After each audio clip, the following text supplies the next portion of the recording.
my understeer on. My oversteer. You were drifting that. I was totally drifting it. You ready? Yeah. 1.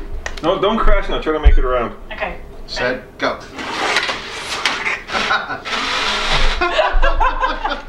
Don't crash.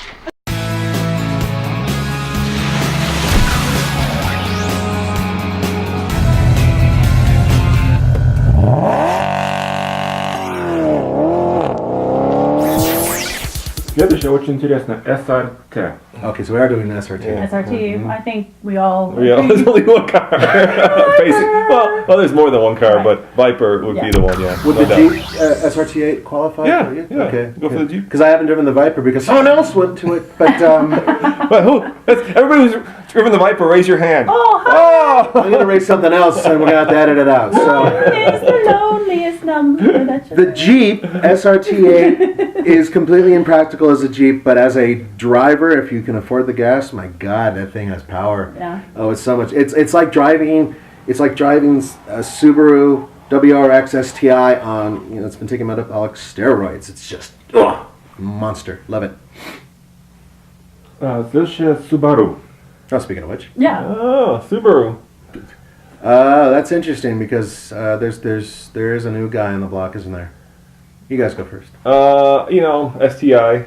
Yeah, it's the interior needs updating, but just and the turbo lag is horrendous. It's like 1/1000 super. Oh, there's the power. It's not that bad. It's that bad. That's good. Yeah, but it's fun. It's fast, and it's all-wheel drive, and it's a killer rally car. I'm going to say BRZ. I know, even though it does have a back seat, but it is rear-wheel drive, which I adore. And then it's cool to see Subaru coming out with a BRZ with rear-wheel drive. And I've also heard rumors that are completely unsubstantiated, but I've heard rumors about a convertible possibly And a turbo. in 2014. Yeah, so I'm kind of interested in what that That is will going be to be. interesting. And I think we can skip Scion because it would be the FRS. Yeah, I mean, it would be it's the the same. FRS, Yeah, so. yeah, that's no Yeah, doubt. so we don't even need Scion. And I wouldn't get the STI. I just think that the regular WRX is one of the best bang per buck dollar cars Yeah. you can get. It's And plus, really you can't good. get the STI in a hatch. Yeah, And I that's don't the like thing. that. I look at it and I go, oh, it just hurts my heart. The hatch is way, way hotter. Yeah, it is. А что вы думаете насчет Toyota? Ooh, Toyota. Okay. There's a lot of cars to go through in my There's a head. lot of cars. That's the thing, we're flying through them. And what did I drive this year? What Toyota did I drive? Yeah. Tacoma. I'm going to say the Tacoma because I think that's the best small pickup on the market today. In fact, in Colorado, it has the highest residual value of any car, period, because they don't break. They're small, they're relatively fuel efficient, and I can get my motorcycle in the back of it. So there it is. for me, that'd be a really cool Colorado car, and I'd love that. Yeah, you know what I would like Pickup, to sorry. drive? I haven't driven, but I would like to drive is this new Tacoma Baja edition. Yeah. I haven't seen any out on the road, but our tow vehicle for the race car is a Tacoma. It's a 2007, I think, and the car's got like over 200,000 miles it'll or something keep on it. going, I mean, it's yeah. crazy. But the mods that we did on that car is pretty much what this new Baja version is. So I'm kind of interested to see if we can get one of those Baja things out and actually take it to Baja and see how it does. Yeah, That would be yeah. cool. We would take it on our off-road course, Yeah. which is not very demanding for a car like that, to be honest with you. But I would get the FJ. I love the FJ. The day it came out, I loved it. I'll love it until they stop building it, which may be soon. Folks, write Toyota, tell them not to get rid of it, please, please, please. It's such a...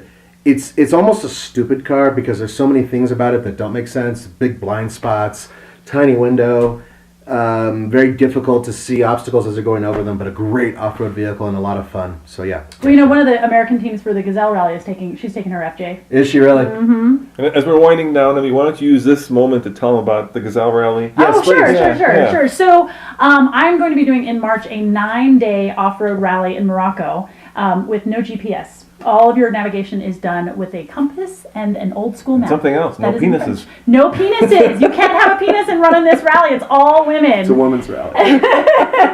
But it is known as one of the most difficult rallies in the world because it is all dead reckoning navigation.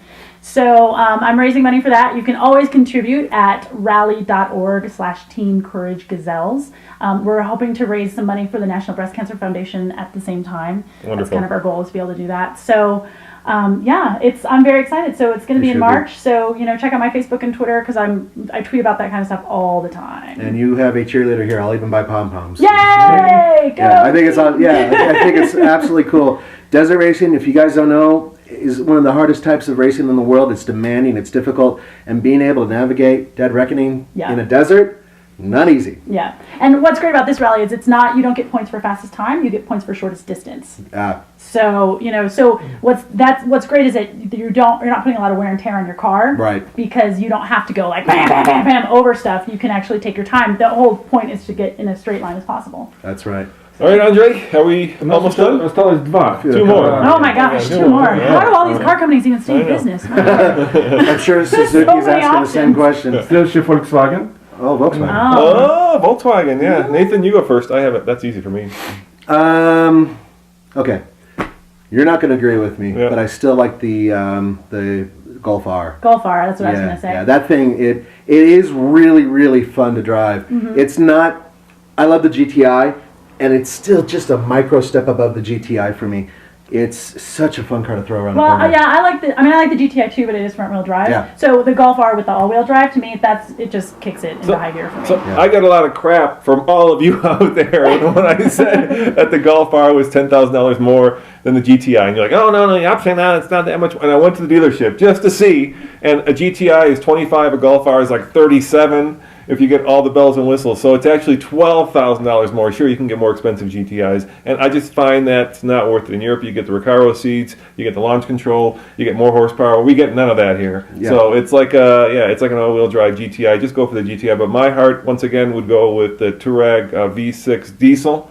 I think it's a very underappreciated car. It accounts for only 2% of Volkswagen sales here in Europe. I've talked to all the designers and all the Volkswagen engineers, and that's the car that they aspire to because they built it in conjunction with Porsche, obviously. And it's a hell of a car. It's just here we don't see Volkswagen as a luxury brand, and we don't value that car because it's expensive. It's like $65,000, but it's worth every penny. Right. I was on the Autobahn, and I took that thing up to, I think it was 180 kilometers an hour, about 120 miles an hour. It's air suspension, it squats down. Oh, that's cool. Yeah, and of course somebody in an M. But of course, I think any Volkswagen, I would always prefer an air cooled. Will always prefer an air cooled if I can't have a Golf R. И последняя Volvo. Oh, Oh, Volvo.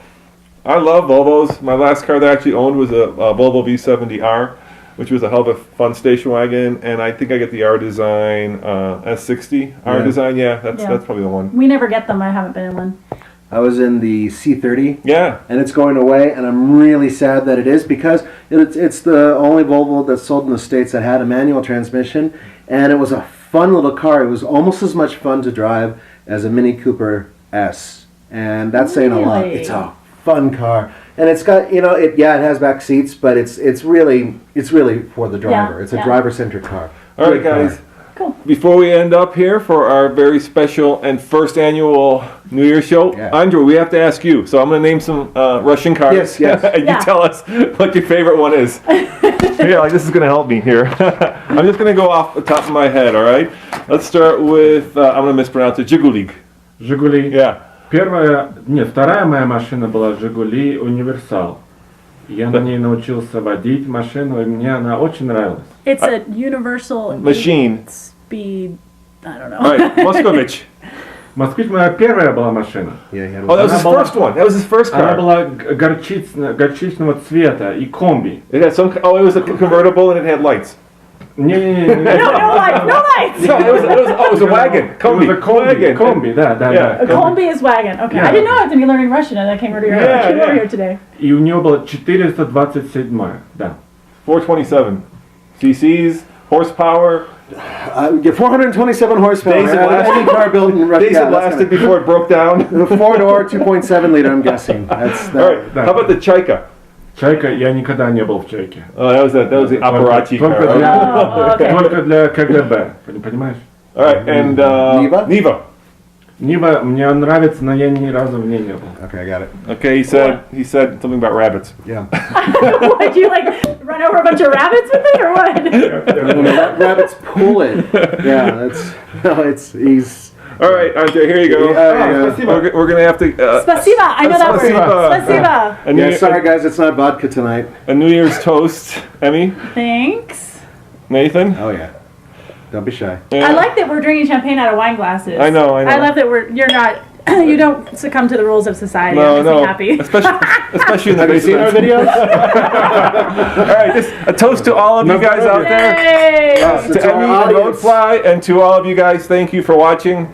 Come back next year when we're going to start the year the way we started every year, which is our 10 most fun to drive cars. So we're going to do 10 most fun to drive cars. We're going to award that. That's kind of our designation. And happy New Year. Na zdrowie.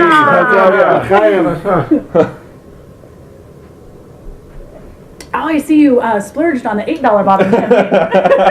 That's Cristal, isn't it? No, this is brute. It's not champagne.